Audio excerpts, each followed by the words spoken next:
and welcome to Money Talks for Women. I'm so excited because today on this podcast is my empowerment spotlight, where I'm so excited to shine the light on a special woman who is not only a friend of mine, but she is really, truly one of the most unique, beautiful, creative souls on the planet today. And I'm so thrilled that she is here to spend some time with us.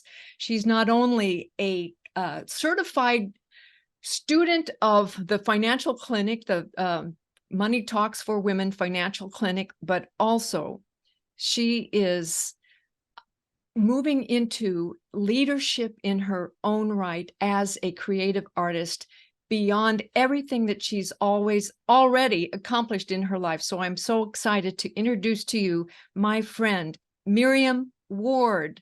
Hi, Miriam. How are you? Welcome. Hi, Lynn. So excited to be here. Thank you for inviting me to this forum. It's such a blessing. Thank you. Welcome. You are so welcome. Now, I just want to tell everybody a little bit about you. I want to brag about you a little bit, if that's okay.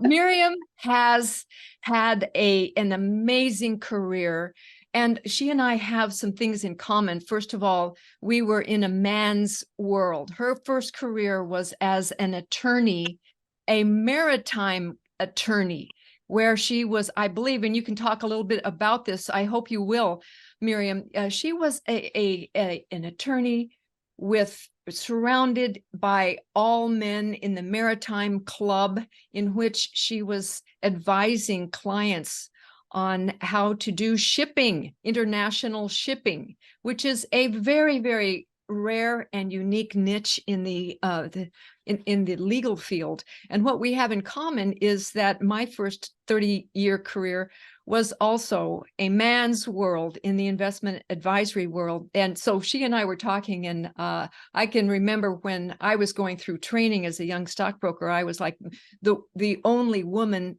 surrounded by maybe 50 men. And Miriam was just telling me the other day that she has the same experience. So she's not only, her first career was not only a qualified, successful attorney, but then she went on to do so many more things. And she's talking with us today, having had a career, having had a marriage, having had children, gone through many different phases of her life, including divorce and loss. And she's still making her life count, moving forward and leading as a leader and as a visionary woman, moving into the creative arts. And so I want to have her tell all about that. And as in an addition, talk a little bit about the financial underpinnings, because this is an area of her strength. So Miriam, let's talk first about your first career. Would you mind telling us a little bit about what it was like to be surrounded by men in the field of law in such a specialty area?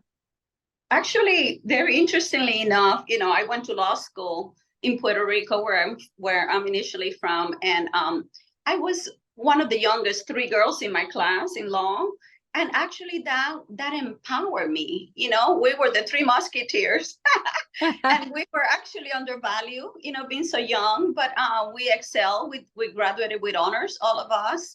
And I, as a young woman, I wanted to be a diplomat, and being from Puerto Rico, that there was no hope. I understood early. I studied in Paris and, London.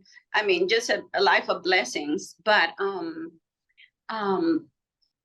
I remember, it was quite life building, really. When you are a way shower, when you're opening grounds for others, that to me is exciting. Yes. And so, when I apply early as a law clerk, early as an attorney in my life, I got blessed to be mentored by one of the top shipping attorney, Theodore Robinson in Chicago. We used to spend extra time talking about the law, the Jones Act, so I just look back in my life, and what a blessing to have had mentors, because that attorney, that older man at such a young age for me was such a mentor for me, and I remember getting a kick, going through the Propellers Club meetings and being the first female. And actually he told me, because of you, we consider, and then they started hiring women. But before, it was a whole law firm just full of men, not ever a woman. So, and to me, I that was challenging. I like a good challenge. So, that was empowerment, and it helped me drive, to excel, to even do better. But, I've always believed that the way you do one thing is how you do everything. So, when you're excellent as a human being, you're kind to others, you're humble, you treat others the way you want to be treated, you want to be your best version, bring the best of you. I mean, that just relates into every aspect of your life, friendship, life in general, what you do. I really, really been blessed with suitable jobs. So, continuing after law, I'm also a graduate chef, a cordon bleu graduate, also honor in my class. So, again, the way you do one thing is how you do everything. But always the guiding light for me has been do what you love. Do what you love. Do what you love. And all your life you have had, I think, a spiritual underpinning, yes. And it's important to have strengths in every area of your life, especially spiritual. But as a spiritual person who is not only successful in her life, but also a leader for other women and really an example, I think it's really important to have empowering women who can now speak in today's terms what's important and show a perspective, which I'm so excited to share with everyone here today, what it is that you are doing today. And I would like to talk a little bit about the financial clinic that you've gone through and ask you a few questions. But first, I'm really excited to hear about what you are doing today as an artist, as a creative artist, as a visionary, and what you're seeing and what it is in the world that you are really wanting to empower other women and, all of humanity. What is it that you really see that you want to now commit and empower and claim is that from your perspective that you see as the truth? In your artwork, in your creativity, and so forth? Yeah, it's, my journey, like all our journeys, is growth, right? And even the sad experiences that when we think we're broken, like for me, the divorce was a total loss of identity. I had identified so much with my roles, which is dangerous, actually, when we're so attached to who we think we are, and nowadays you see the narrative. People think I'm where I live, who I know, what I wear, what I look like, I feel all of that is so superficial, really, not to judge anyone. Hey, we all have, the same freedom to be who we fully want to become, who do you want to be, what really matters to you. That's a key grounding factor. But right now I call myself a social narrative artist, because to me, I feel guided through my heart, to become a catalyst, like an awakening, awareness. But what I want to bring out is the inner beauty of people. I want to bring the beauty in a world that doesn't feel that beautiful. People, there's so much victimization that we see all over the news, everywhere. People feel so broken, but nobody's broken, really. So, in that calmness that spirituality gives you, is that connection to your divinity.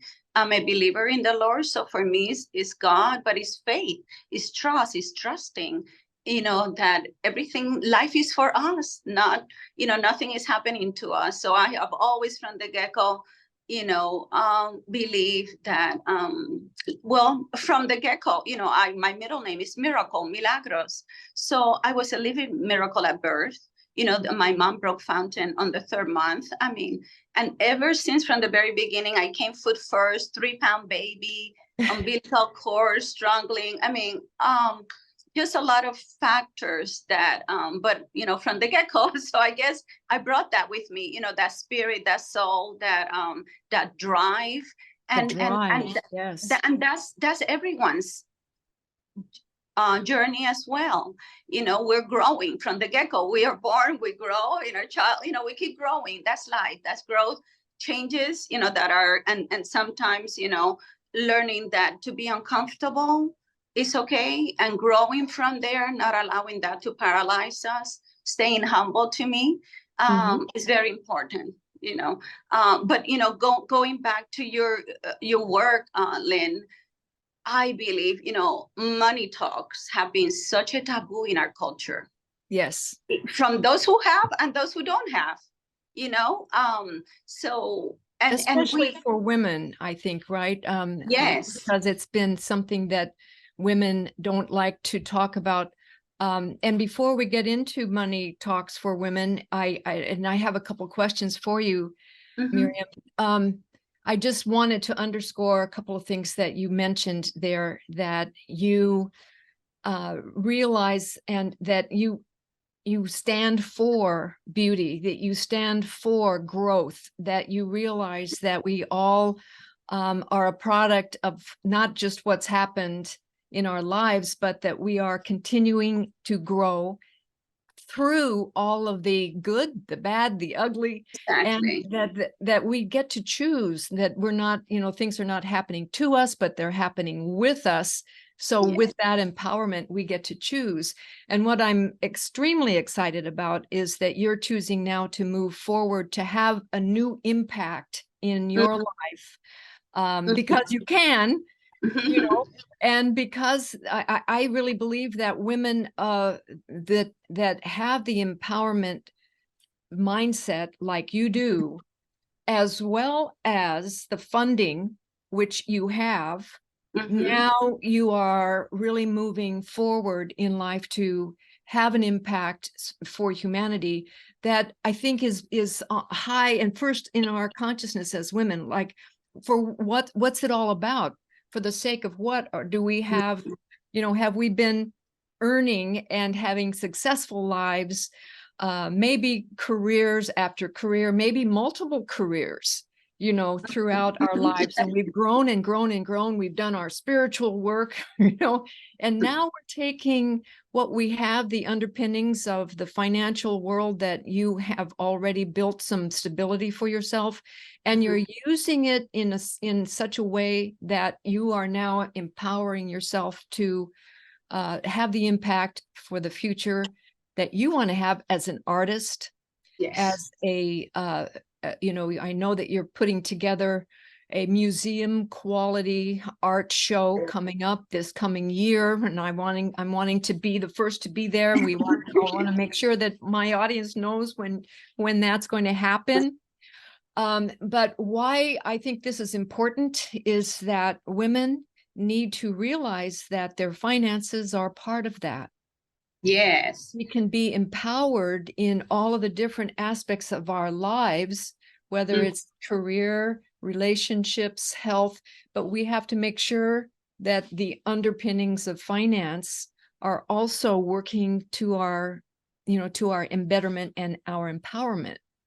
And I think that this is one area that you have, excelled, because you have, as I mentioned, you started at the beginning of my course, the financial clinic. You then moved into the intermediate course, and then you went into the advanced course. So you've been through the entire coursework of the financial clinic, Money Talks for Women, and you're still wanting more. It's almost as if you're hungry for more financial knowledge, for more empowerment, and yet you have had an entire lifetime of knowledge as an attorney. You have a full portfolio. You've been working with financial advisors all your life, and yet you're still wanting that personal growth of your own knowledge. Why? I'll tell you why. You know what? I am in such deep state of gratitude for you, because I believe the skill is critical, particularly for women. I believe it's invaluable because, for me, ignorance is poverty. Ignorance is poverty. Ooh. Yes, because, if you cannot manage with little, guess what? You won't be able to manage with more. So for a lot of people, not only women, but, all of us in general, it's so critical to understand how to administer, how to manage, how to think about our money, how to handle it. Because especially people who want to do better, to have bigger aspirations, to have businesses, it's through businesses that we really grow. We're here to give what we learn in life. So, out of my life experiences, I have learned and it's my part to give, to give to others. But I just believe that if you have a problem managing little, really handle that first before you choose growing, because you have a bigger mess if you cannot do with little. Imagine with a lot more, what a mess you have in your hands. So you have more challenges. It's a foundational knowledge. Exactly. There's more challenges, and yes. I have this philosophy that inside every woman is an ace money manager. They just need the empowerment. They need the education. That's and right. having gone through these courses, do you feel, even with the amount of knowledge you already had coming in, truly you are a very sophisticated investor in your own right, and yet you went through the entire series. What is it that you feel you learned? What is in knowledge is just never enough, in a good sense, not in a greedy way, but it's amazing what we don't know that we don't know. Right. So, what? That'll get us. Ignorance is not bliss. Ignorance is not bliss sometimes. So you make That's mistakes. right. So what we don't know, we don't know. And well, we don't know exactly until So so that's life. That's growth. That's I have a lot of curiosity. I know my creative side, which is I have, luckily for I believe in having a balanced right and left brain. The logical, intellectual, my law, other side. Now I feel I'm coming from my heart and really develop all the dreams that I have, Yes. They're all on the creative side. They're all to just, showing our light, letting our light shine so brightly, through good deeds for me to glorify the Lord. That's, that's something on the Bible. But I really believe that that's what we're here to do, to teach others what we have learned from our life experiences, and just, and we want our children to do better, and better and better, and growing. Life is, ever so exponentially grow. So I don't know. I think that is, that's the fact that you have that curiosity and the ability to really see that it's going to help the more you know. And so, isn't it interesting how much there is to learn still? And the more that you do know, the more, would you say that you learn more about your own risk level? What is risk out there? Yeah, what does it mean? It's ultimately about knowing thyself. Really, I think life journey is a journey on understanding, more compassion, more understanding. And what I believe, that the paradigms have shifted, the beliefs, the dependency, codependency in the past is leading the way to a more compassionate, energetic, it's just like women, are so full, they're so hungry to be better, to become more, to give more, because what's given to us is really, we're only custodians. We don't live with anyone or anything. So, this is for everything, life's experiences, everything we get is in our custody for us to enjoy and then give away. We really are to give it away, to give to others. So you make a good point about one thing there, that it's up to us. So that's that central role that and it kind of brings in, as it relates to money, the fact that we are the stewards, like we're stewarding we're stewarding our own. We're called upon to really make sure that we can be good stewards of our own financial well-being Correct. so that we can fund our dreams and have the impact that we want to have, right? But when we look culturally at women who have a propensity to be dependent or give Yeah. away their financial power, even though they might have a robust portfolio of their own in their own name, and yet, you know, so many women give that role of managing the money to others. And I have a specific question here for you. When we first met and started speaking about finances, it was because you had asked me how could I help teach you how to select investment advisors. Remember that? Correct. You Correct. know, and we went through a whole series of how you could be a strong, confident interviewer. And I think you Mhm. did. You interviewed a series of investment advisors Yes. at that time. And was that helpful to you? Could you talk a bit Totally. You about know that? what? My experience, I used to be that dependent woman. That used to be me, believe it or not.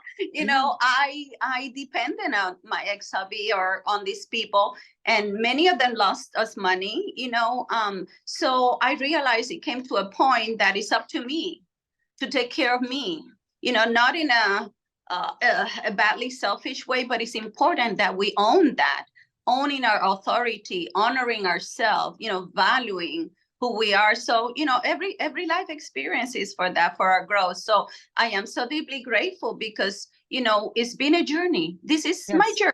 Right? It's all our journeys, right?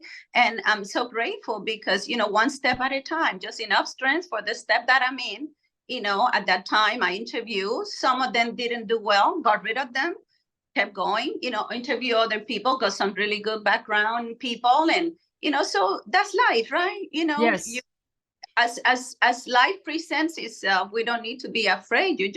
But that's why, use that again, the right left brain, think out of the box, but, use your good judgment, discernment, be prudent, be study whatever is given to you, and then let it go. Once you make a decision, it's not for us to beat ourselves down, Right. because we made a mistake. I mean, like Einstein said, it's just feedback, right? It He never is had just feedback. failure. It's all And feedback. so you're absolutely right. Being able to be resilient when That's you right. do have That's some it. losses. On the Yes. other hand, to have some education so that you can speak with investment managers intelligently and learn and understand what it is that they're saying to you, right? Yeah. And knowing what it is. And for example, I remember the other day you called me and asked me, one of the investment advisors that you were speaking with had a Mm-hmm. particular investment that they were advising you to invest in, and you asked me about it, and I gave you some feedback on what that investment would entail and what kind of risks there are, and would that be a match to what you really want? And you said that's not a match at all. So Yeah. it's interesting how even with investment advisors, we have to know our Yeah. own strengths. What's a match? What isn't? Exactly. Yeah. It's using our resources, but it's almost like trusting your intuition. That's right, left brain again, the spirituality and the materiality. You have resources, but, we each have resources, all kinds of resources. But, knowing who to trust as well, like I went to you and my intuition was telling me, maybe not be good. Let me verify. So I called you, I called a few people, and all gave me the same input. I needed that input. Not that I'm not trusting myself, but it's good to verify, and that's like the choices in life in general. It's Perfect. great to have great mentors. I consider you a dear friend and also a mentor on this end, and I love being surrounded with smart, leaders, women, Yeah. That's right. sisterhood. They all always, women in our insecurity, we didn't trust. I think that's changing. We're more, as we get empowered, we understand the value of another smart woman on our team, on the support, having on our board other women, I believe, with their intuition and that sixth sense and their kindness, we're able to balance and perceive the tension and a lot of nuances that men are not made to. Not, I mean, I'm not generally. I'm not saying specifically, but Sure. but I think we have a lot of strength and a lot of qualities and resources that we can use in life, and it's time that we go about that. Showing It's up that way. It's time, ladies, and we have enough time, don't we? There's still enough time. At right where we are with what we have. Exactly. There's always more to learn, and we have more time to make sure that we have the assets that will support us and to bring about our dreams. So I would love to just end on, and thank you so much, Miriam, for being with us today. You are such an inspiration and a bright light that I would like to end on would you tell us a little bit about your new project, the masks? Okay, yes, I have an exhibit called Masquerade. The mask that we wear is how we hide behind different masks. It's our personalities, the way we show up, how we are. So many of us are so chameleonic, right? Thinking that, that's what will get us, to be liked by other people, to belong. Our sense of belonging is so important in our humanity. But at the same time, understanding, that we're all frail and we all go through the same life, different picture, but same lessons to learn, really. So I just want to create that awareness. I want to, again, connect to that inner beauty, that intuition, that we're exactly where we need to be every moment of our life. So it's about love. I want healing through my art. I'm hoping that people will drop whatever, mask or whatever narrative, whatever ideas and beliefs they've had that no longer serve them. And, so I'm looking forward to it. I'm working on that. I will let you know when. Yes, I'm so excited. That's a sure thing coming. We definitely want to be a supporter of your new debut for your as an artist, as a social artist, visionary, and also the fact that you will be putting out an interactive. I'm so excited because it's going to be interactive. It's going to be multi-dimensional. It'll be using, not just audio, visual, everything. Yes, but all kinds of things where, where we take off the masks and we put aside so that we can actually become authentic and beautiful. Correct. And with that, I so enjoy and truly appreciate you, Miriam, for the strength that you are and the big light that you truly carry, that you are enlightening the whole world. And in your presence, we rejoice. We're better for it. And so thank you for being a part of my life. Thanks for being here. And thanks for helping everyone here to really learn more about what it's like to be an empowered ACE money manager as you are. Thank you, Lynn. Blessings to all. Thank you. Thanks, everyone. Thanks for being here. Join us next time as we have another spotlight. And thanks for always being an empowered ACE money manager. Come join us in my next free workshop coming up shortly. See the link below. Come join me. Thanks, everyone. Bye for now.